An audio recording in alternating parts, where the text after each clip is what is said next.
Hi everyone, it's Angela. Welcome to Hickory Hill Homestead. Welcome to our channel. I wanted to thank the new subscribers. We now have over 100, which is, I know it's small stuff, but it's important to me. And so I appreciate all of the new subscribers. Thank you so much. Thank you for sharing this channel. And for the people who've been around since the first 5 subscribers, thank you. I know most of you are probably my family and my friends. So thank you again, and share this if you have other people that like this kind of thing, or you just want to watch us make a lot of mistakes and laugh. That's okay too. Today is June 6th, 2023. June 6th garden tour. If you can see, I got all the netting done. All the white frost blankets off. I didn't get all of the mulching done. I'm going to talk about the importance of mulching in a minute. So here's the onion bed. There are weeds in here. I have to get in there and get those weeds out. Next we have chamomile. We've got little gem lettuce, which actually looks to be doing pretty good. There's little gem lettuce, and then I can't remember. I think it's Gustav's salad is that lettuce there. We have kale and some flowers. I'm not a huge fan of kale. It's good for my chickens. I know it's good for me too. I'll probably try to eat it more now that I'm growing it. Next bed is albino beets and Forono beets, Swiss chard and bush beans. I have never eaten a beet in my life, so we'll see. I don't know, maybe they taste good, maybe they don't. I'm really weird about texture. I'm kind of a picky eater. Here I'm missing my little signs. I have purple kohlrabi in here and bush beans. In this bed I have a bunch of bush beans. So the importance of mulching. I cannot express to you how much this is important to mulch your garden beds when you're doing raised beds as well as in the ground, because it helps keep moisture in your soil, retaining moisture, and it also helps control weeds a little bit. This zucchini is called Palermo, and it's kind of a really light green zucchini. You can see the flowers are starting to form here. I have 4 of those plants in here, as well as some bush beans. In the next bed, I have, I don't know what this is. I think it's summer squash. These 2 are the yellow summer squash and cabbage. Down here, I have some spinach that has already bolted. Spinach is not a summer crop. I'm not sure what I was thinking. I will have to plant this again closer to fall, so late summer, for a fall crop of spinach.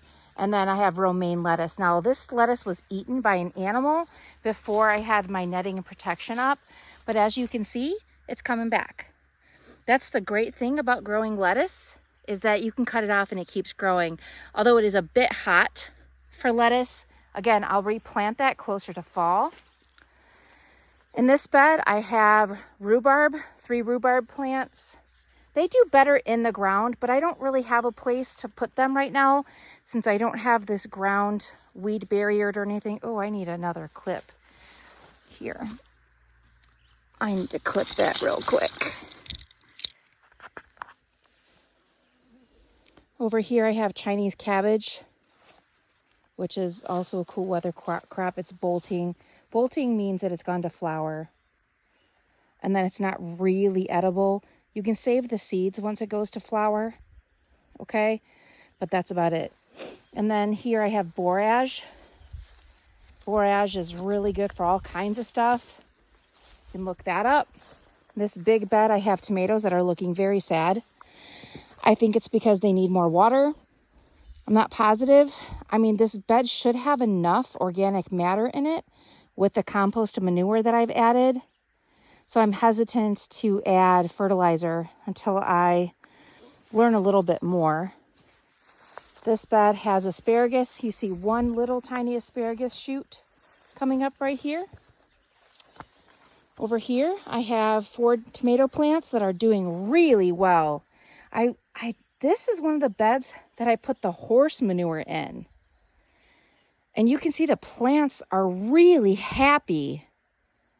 So maybe that's a secret. Brian, that means I need my own horse. Hint, hint, hint. Speaking of Brian, today's our anniversary. 12 years. We're doing absolutely nothing. Probably eating hot dogs and baked beans because I had a doctor's appointment today. This is my sweet potato bed. This also has, I think it has horse manure in it. I need to add more to the side here. I want to add some peat moss. So nice loose soil for sweet potatoes so they can just spread out. Over here I have some amazing potatoes. Look how well those are doing. Same thing with potatoes, nice and loose. They like it acidic. I need to add some amendment to both of those beds in this bed. I already have the alfalfa cubes, which adds nitrogen. This is another potato bed here. I'm really not sure what's going on. Now I planted these a week later than the one that you just saw. So I don't know if they're just slow. I don't know if they're dead. I don't know what's going on with these potatoes. I need to give them more water. That's for sure. It's been extremely dry. This is the sweet pepper bed. Most of the plants are very small. I started from seed. They're not taking off yet. These 3 over here I bought. Over here we have pumpkin on this side. So there's 3 mounds of pumpkins. You can see the seedlings popping through. And then watermelon. The seedlings are under the straw. 3 different types of watermelon. Now, once these vines start growing, I'm going to have to let them out. Hopefully by then I will have the weed barrier here. So I'll have weed barrier and mulch so that they can kind of just grow out and just take over the walkways, which is fine. I don't care to trip over them. Here is hot peppers. Some of them are super tiny. Some of them are already growing hot peppers. These 2 beds are now filled. We seeded them with pole beans. I still have to put the cattle panels over here so they can climb on the cattle panels.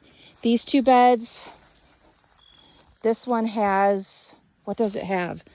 Mason, turn that around. Sweet nut acorn squash. I haven't put anything over there yet. I did plant some sunflower seeds throughout these longer beds. Those are various types of melon and squash. They will also grow up a cattle panel as soon as I get that. And then finally, I have quinoa and amaranth. Amaranth is a seed, but it's high in protein. It's a great protein source. Amaranth and quinoa are both harvested very similarly. Quinoa needs cooler weather, so I need to redo this again closer to the end of summer, and I need to clip that over there. But yep, this is the garden tour June 6, 2023.